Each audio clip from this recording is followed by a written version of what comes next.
Lynda Lippin, and I've actually been asked by a few people to do a couple of short YouTube videos showing some good ball exercises. I love to teach on the ball.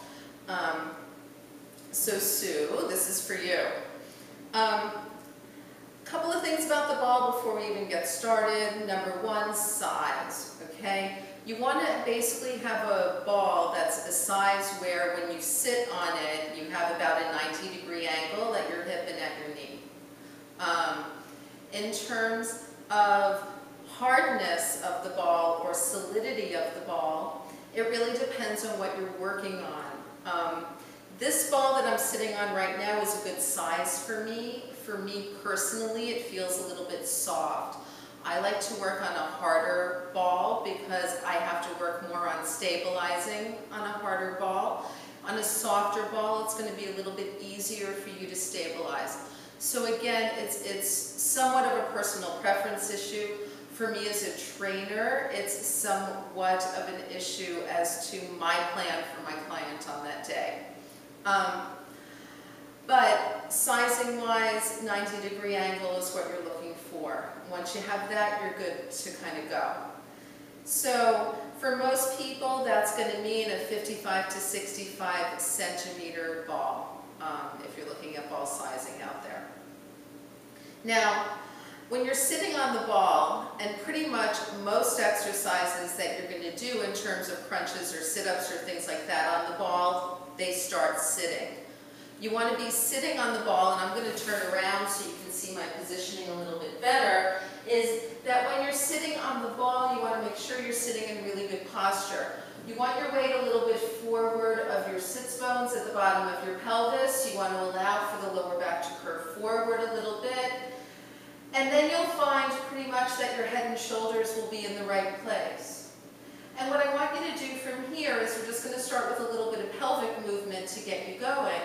Is you're going to exhale, you're going to pull in your belly, you're going to let your hips go back and your tailbone curl under, and that's going to roll the ball towards your lower legs, your calves a little bit. And then you're going to push your hips down into that ball, and you're going to send the hip bones forward, the tailbone and pubic bones backward, and let the lower back arch a little bit. And then come back through the center, flattening that lower back, and then really curling a little bit, and then come right back out of it. So you know when I work on pelvic stability on the mat, I always start on the mat with a little bit of tilting and arching of the pelvis to help people be comfortable with the middle. Same thing here, one more. Make sure you're not doing this from your upper body and that the ball's not actually moving. The upper body right now should be staying steady. Lower body moves, you can come back to the center. Now, you can add upper body movement here. You can bring the arms out, and now as you tuck the tail really round the upper back, and it's a little bit more like a cat in yoga, and then you're going to inhale and really stick out the butt and squeeze the blades together, and a couple more like this. So now you're getting the upper and the lower. You're getting that whole C curve, and then that whole arch, and then one more time of the C curve, and then the arch. And then you're going to come back to the middle. Now, to do any work on the ball when you're on your back on the ball, I'm going to show you how to get there. It's also a full sit-up, so it's a decent exercise in and of itself. So the next thing I'm going to ask you to do is you're going to start by curling the tail under like you did. But this time you're going to keep going. Now I'm bringing my arms forward so you can see what I'm doing. I'm going to reach a point where I'm going to have to lie down and I'm going to have to walk my feet out. And then I want to go all the way out until my head and shoulders are on that ball. I'm looking right at the ceiling and my butt is up. Then I'm going to come back. So to come back, I'm going to curl my head up. I'm going to drop my butt down, pull in my ribs and my abs, walk my feet back, push into my sits bones, and here I am, right back where I started. And I'm going to do it again, coming out, same way, walking forward, letting the ball slide, head and shoulders come to the ball, butt is lifted. I'm going to go right back, So again, you're seeing the full sit-up here. You're also getting a little bit of leg work. You're going from a neutral spine into flexion, into neutral, and right back in. It's also good work for the butt and the hamstrings. So just do a couple more here, and then we're going to add. So coming out, same work, head, shoulders to the ball, coming back. And the ball makes noises, it's fine. One more time, coming out. Now, this time when you get out there, I'm going to ask you to stay there. And you can bring your hands right down to your hips. Plant your weight into your feet. If you need to, you can take a quick look down, make sure your feet are even. And then from here, I want you to drop your butt down, like you're going to drape those hips on the ball. And then I want you to push into your feet, squeeze the tushy, and come back up into a straight, flat bridge. And again, you're going to come down, and you're going to come up, and you're going to come down. Again, I'm not aggressively trying to tuck or arch my lower back. I'm trying to stay even and neutral. I'm just creasing at my hip, and I'm coming up. If you're doing any movement of the spine, it's actually happening in the thoracic, which is quite lovely, and come back up. Now, on the next one, I want you to drop down, curl your head up, and walk back about halfway.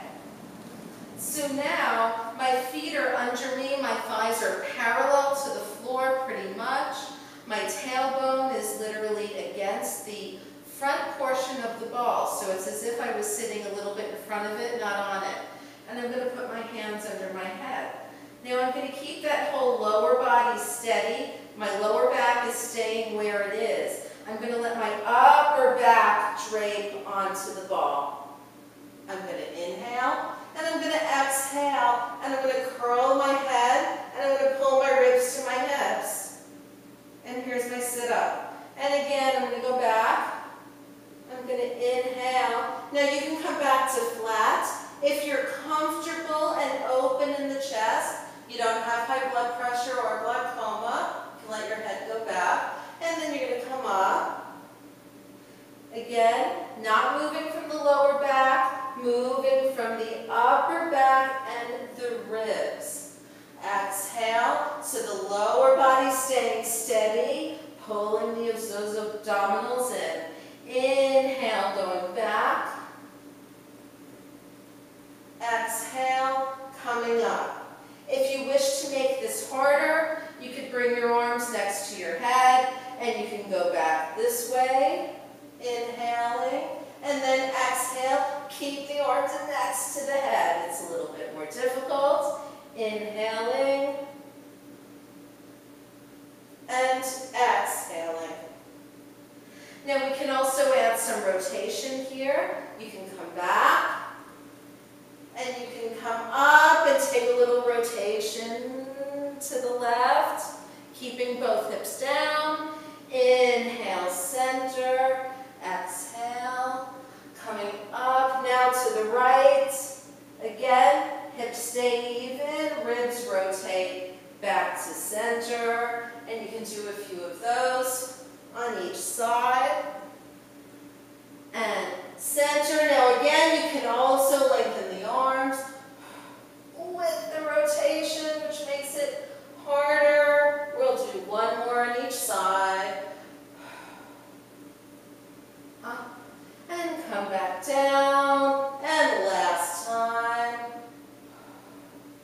Up and come back down. This time when you come down, let the arms come out to the side a little bit and hang. And again, if you're comfortable with the head going back, you can start to straighten the knees here. You can take a little bit of a stretch into your abs, into your hip flexors. And then you can bend the knees, curl up the head, ribs pull in, arms sweep forward, and you come right back up to where you started. Okay? So, again, it's Lynda Lippin. You're an exercise professional, not medical professional. Please see a doctor before starting any exercise program. And I hope you enjoyed this and have a great day.